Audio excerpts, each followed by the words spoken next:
ಒಬ್ಬ ಪ್ರಾಮಾಣಿಕವಾದಂತ ಗುರುಗಳನ್ನ ಶರಣ ಹೊಂದಿ ಅದು ಬಹಳ ಮುಖ್ಯ. ಇಲ್ಲದೆ ಹೋದ್ರೆ ಈ ಗುರುಗಳ ಕೃಪೆ ಇಲ್ಲದೆ, ಗುರುಗಳು ಪ್ರಾಮಾಣಿಕವಾದ ಗುರುಗಳನ್ನ ನಾನು ಶರಣ ಹೊಂದಿಲ್ಲ ಅಂತ ಹೇಳಿದ್ರೆ ನಾನು ತಗೊಳೋದೆಲ್ಲ ಡಿಸಿಷನ್ ರಾಂಗ್ ಕೂಡ ಆಗಿರ್ಬೋದು. ನನಗೆ ತಿಳಿಸಿ ಹೇಳಲ್ಲ, ನನ್ನ ಅಹಂಕಾರ ನಾನೇ ಕರೆಕ್ಟ್ ಅಂತ ಹೇಳ್ತೀನಿ ಅಲ್ವಾ. ನಮ್ಮ ಅಹಂಕಾರ, ಮಿಥ್ಯ ಅಹಂಕಾರ, ನಾನೇ ಕರೆಕ್ಟು, ನಾನು ತಪ್ಪಲ್ಲ ಅಂತಾನೆ ಹೇಳಿದೆ.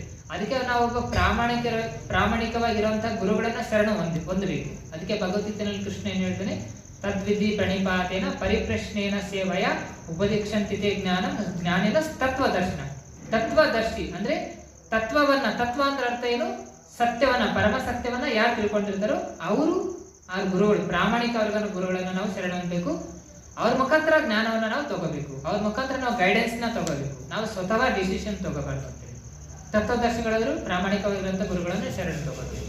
ಅದ್ರ ಮುಖಾಂತರ ಅವರಿಗೆ ವಿನಯಪೂರ್ವಕವಾಗಿ ನಾವು ಪ್ರಶ್ನೆ ಮಾಡಬೇಕು. ಆವಾಗ ನಾವು ನಿಜವಾದ ಸಂತೋಷವನ್ನ ಗಳಿಸಬಹುದು. ಈ ಎಲ್ಲಾ ದುಃಖ